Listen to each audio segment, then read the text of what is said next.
While further advancement of the Pakistanis was contained, they were firmly entrenched on both sides of the main pass at Gumri, Machoi and beyond.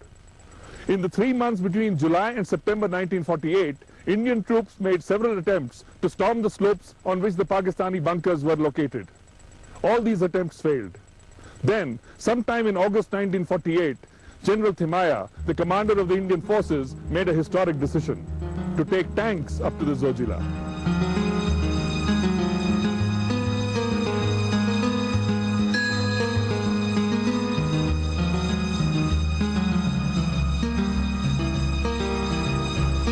When Thimaia's plan was put before the cabinet by Sardar Baldev Singh, a rambling debate ensued as to the viability of the ambitious general's plan to haul World War vintage Stuart tanks to a height of 12,000 feet above sea level.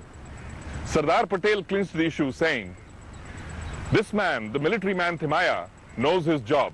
Why are we discussing this?" Thimaia decided to build a road from Baldal to Zojila, a distance of 7 kilometers, where for centuries all that had existed was a mule track. A road wide enough to take armor had to be built.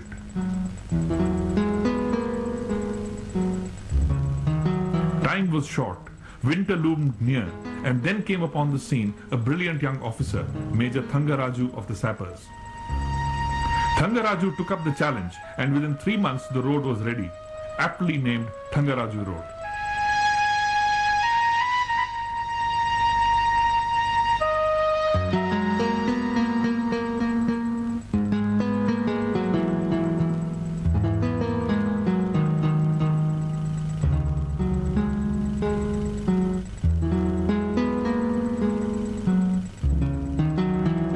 Meanwhile, things were moving apace on the political front too, with Pakistan adroitly playing a game of one-upmanship in the UN Security Council.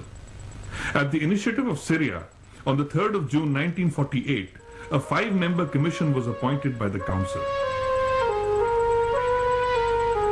The commission proceeded to Geneva and gave itself the title of the United Nations Commission for India and Pakistan, UNCIP.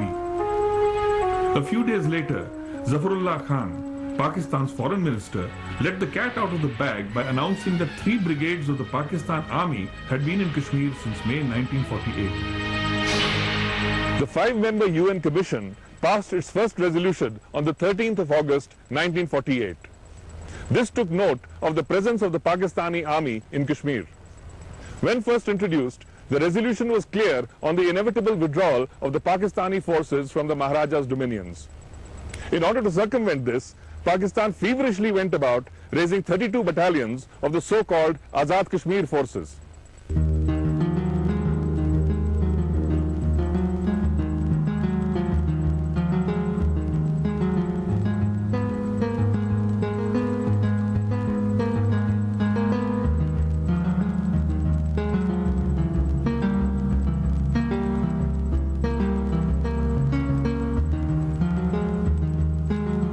Whereas India accepted this resolution of August 1948, Pakistan virtually rejected it by sending to the UN Commission on the 6th of September 1948 proposed safeguards, which actually amounted to Pakistan's wriggling out of the commitment to remove its forces from Jammu and Kashmir. The ploy used by Pakistan lay in making a distinction between the Pakistan Army and the recently raised Azad Kashmir Army. The UN Commission at this time played politics. Whereas, on the one hand, Nehru was assured that the Commission would not recognize the Azad Kashmir government, to Sir Zafarullah Khan, Pakistan's representative, it gave the assurance that the Azad Kashmir government was the de facto government of Pakistani-held areas of Jammu and Kashmir.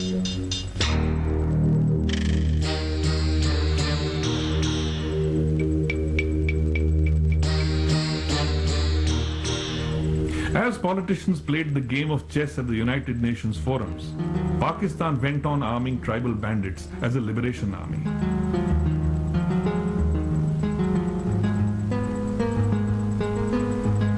In the autumn of 1948, there was a sort of lull before the storm.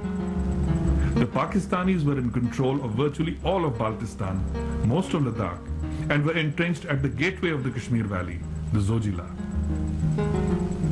On the Indian side, General Thimaya's master plan for the liberation of Ladakh was being given final shape. The road to the pass was complete. Feverish preparations were going on in and around Baltal during the October of 1948. The Stuart tanks had been brought from Srinagar with their turrets removed in a successful camouflage operation. Preparations were coming to a head. The battle for Ladakh was about to begin.